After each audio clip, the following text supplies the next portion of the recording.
The starship Eos drifted silently through the void, its sleek metallic hull reflecting the faint light of a distant sun. On board, Captain Elias Voss stood in the observation deck, staring out at the endless expanse of space.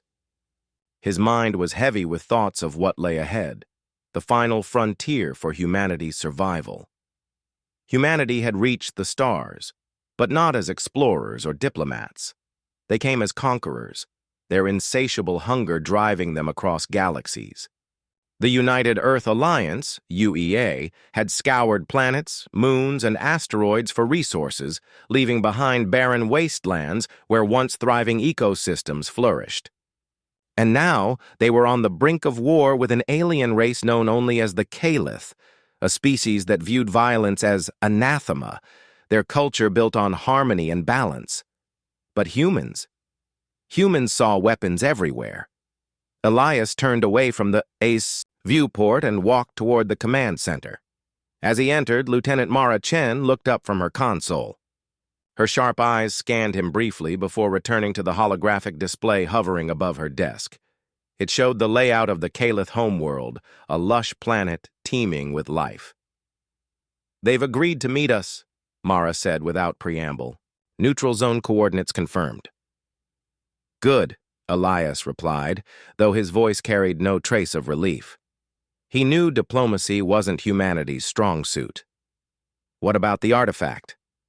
Mara hesitated, then nodded toward another officer, Dr. Arjun Patel, who stepped forward holding a small, glowing object. It pulsed softly, emitting a warm golden light that seemed almost alive. "This is it," Arjun said, his tone tinged with awe. "The Caliph call it the harmonic core. According to their transmissions, it's the source of their civilization's energy, clean, renewable, limitless." "And we need it," Elias finished grimly.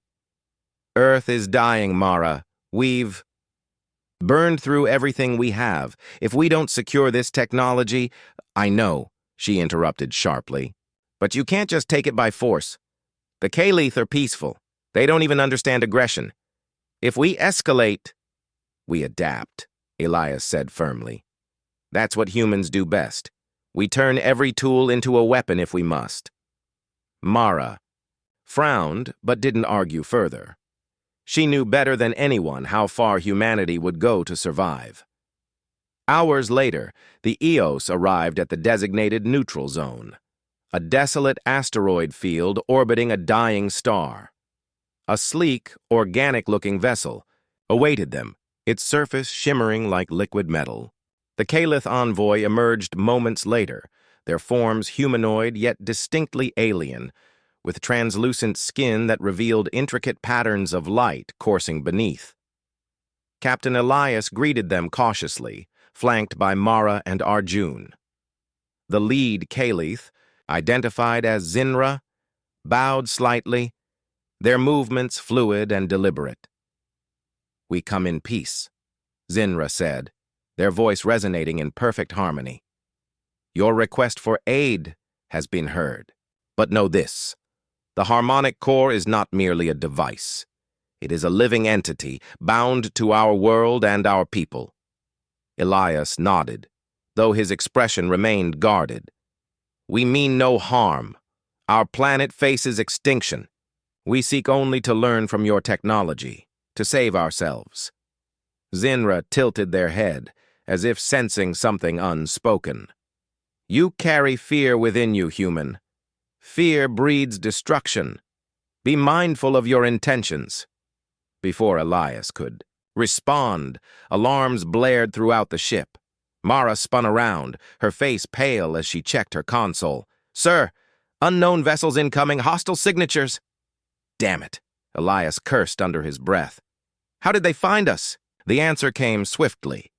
Cloaked ships decloaked all around them, revealing the unmistakable insignia of the UEA's rival faction, the rogue fleet known as the Iron Hand. Led by Admiral Cale Draven, they were mercenaries who believed survival required domination, not negotiation. Draven's voice crackled over the comms. "Stand down, Voss. You're out of your depth. Hand over the core, or we'll take it, and your ship, with extreme prejudice." Elias clenched his fists. "Not today." What followed was chaos. The Calith ship attempted to retreat, but the Iron Hand opened fire, their weapons tearing through the asteroid field. Elias barked orders, directing his crew to defend the alien vessel while trying to protect the harmonic core. Amidst the firefight, Zinra approached Elias, their luminous form flickering with distress. "You see now, your kind cannot coexist with such power. Every tool becomes a weapon in your hands." "That's not true," Elias snapped, desperation creeping into his voice. "We're not all like them." "Then prove it," Zinra urged. "Choose wisely, human. The core will bond with one whose heart aligns with its purpose. Will it be you or him?" As if on cue, Admiral Draven breached the Eos, leading a team of heavily armed soldiers. He smirked when he saw the core in Arjun's trembling hands. "Hand it over, Voss. Don't make me kill you for it."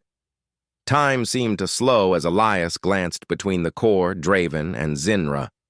In that moment, he realized the truth. Humanity's greatest strength, the ability to adapt, was also its greatest flaw. They could create wonders, yes, but they always found ways to twist those wonders into instruments of destruction. And yet, perhaps there was another way. With a deep breath, Elias stepped forward, placing himself between Draven and the core. "No," he said firmly. "If anyone takes it, it'll be me." Draven raised an eyebrow. Bold words for a dead man. But before Draven could act, Elias reached out and touched the core. Light erupted, engulfing the room in a blinding glow. When it faded, Elias stood transformed, his body infused with the core's energy, his mind connected to its essence. "You misunderstand," Elias said, his voice echoing with newfound power. "It's not about taking, it's about giving." In an instant, the battlefield shifted. The core's energy surged outward, disabling every weapon in range, not just on the Iron Hand ships, but on the Eos as well. The Caliph watched in stunned silence as Elias turned to address both factions. "The core doesn't belong to any of us," he declared. "It belongs to everyone. If we want to survive, we must learn to share, to trust.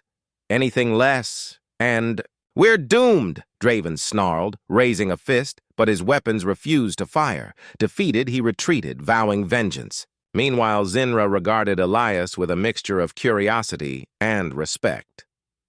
"You have chosen a difficult path," the Caliph leader said.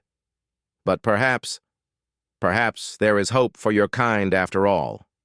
As the dust settled, Elias realized the battle wasn't over. It had only begun. Humanity's future depended on whether they could rise above their instincts and embrace a new way of thinking. Because sometimes the greatest weapon isn't a gun or a bomb. It's the courage to change.